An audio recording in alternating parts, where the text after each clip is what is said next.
Brian McShane is notoriously bad at introductions, so here's the title of the paper, written out. We're going to get right into it. Despite any implications that might be derived from the name of the character, Abel is not a victim. It is unclear whether or not Momaday used the name to instill such a reaction in the reader, but what follows is a text utterly devoid of evidence for that initial reaction to the name.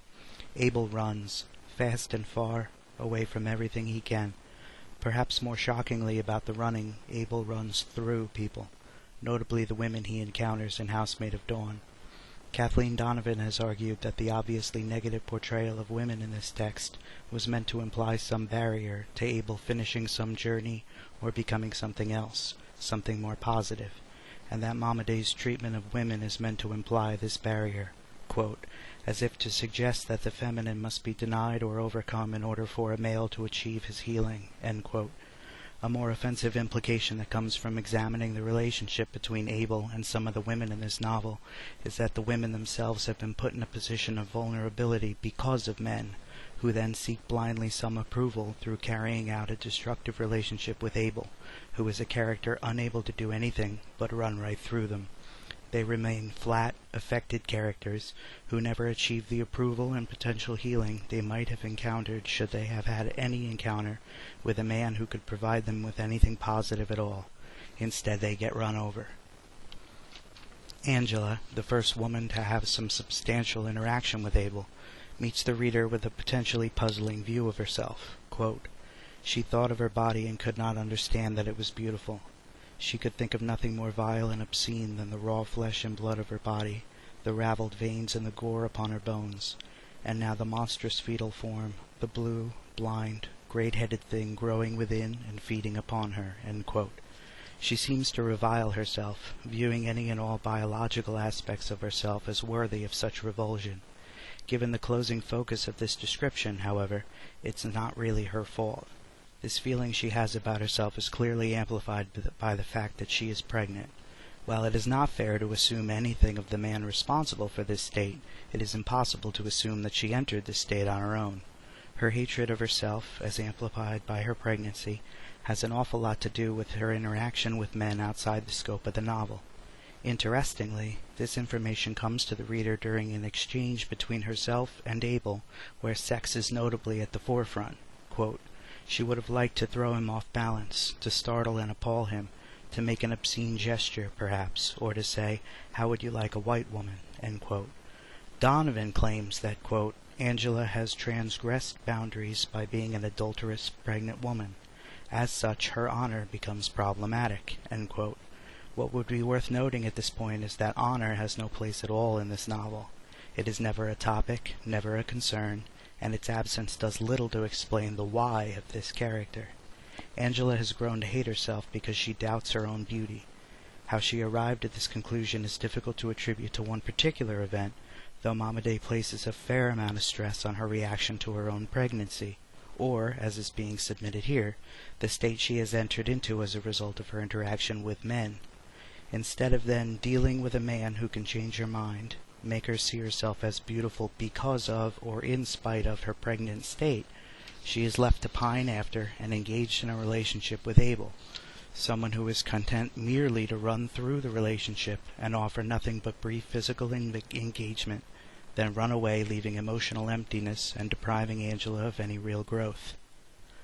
If the preceding discussion about Angela having her negative view of self as a result of her relationship with men is not enough to evaluate Abel's influence, when the other main female character is examined alongside her, what presents itself as a theme starts to develop. Donovan accurately explains the origin of Millie, particularly the impact her father had on the woman she was to become. Quote, her memory of her Oklahoma childhood is filled with the pain of her father trying to break the land, but is instead being broken by it, end quote. The first and arguably most important male role model in her life left her in a position of being under a debt she could never repay.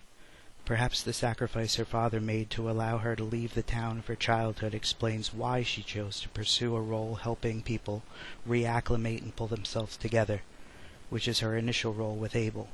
And perhaps it explains why Momaday describes as her belief system, quote, but Millie believed in tests, questions and answers, words on paper, Editor ellipsis.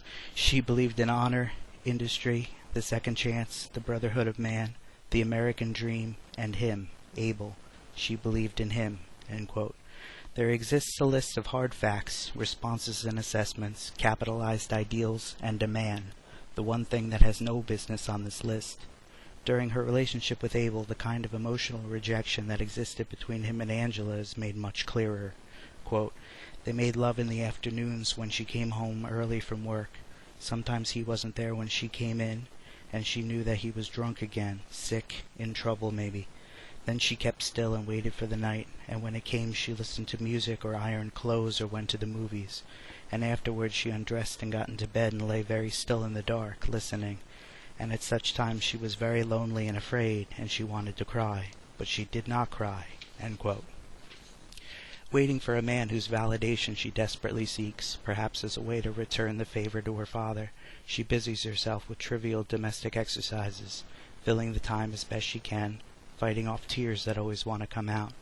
She is desperate to fix someone the way she could not fix her father, and has focused this attention on Abel, someone fundamentally unable to return the emotional investment that Millie so willingly offers, which dooms her to a prison of isolation and a lack of fulfillment, precisely the one thing she needs to be a complete character. What initially reads like a collection of broken characters bouncing off each other in some strange conflict with any type of resolution becomes something completely different when a fundamental narrative rule is broken. The main character is not the hero. Abel contributes nothing to the growth of the female characters he encounters. Abel does not even seem capable of caring about the women he leaves, either for good or temporarily, in the course of this text. Startlingly, Momaday refuses to allow any character to grow in the course of this story, while the necessary tools are available from the start. Say whatever seems fitting about his treatment of women, however, they all owe their negative character aspects solely to their involvement with other men. When paired with the main character of his novel, Momaday refuses to allow any of them to take anything positive from the encounter. Abel, for all his flaws, was more than capable of confirming Angela's beauty and thereby helping her with her own image issues. He could have single-handedly showed her how life deserves celebration, and she is not fundamentally and negatively impacted by her pregnancy. He does not. Simply being willing to accept the help that Millie was so generous with could have reaffirmed her belief in the ideal, in the potential of other human beings, and could have helped her get past her self-imposed suffering due to the relationship she had with her father. He could have totally validated her waning faith in the acts and abilities of men. He does not. Instead, as in the beginning and the end of this novel, Abel only runs, fast, far, over and through all the women he could have helped.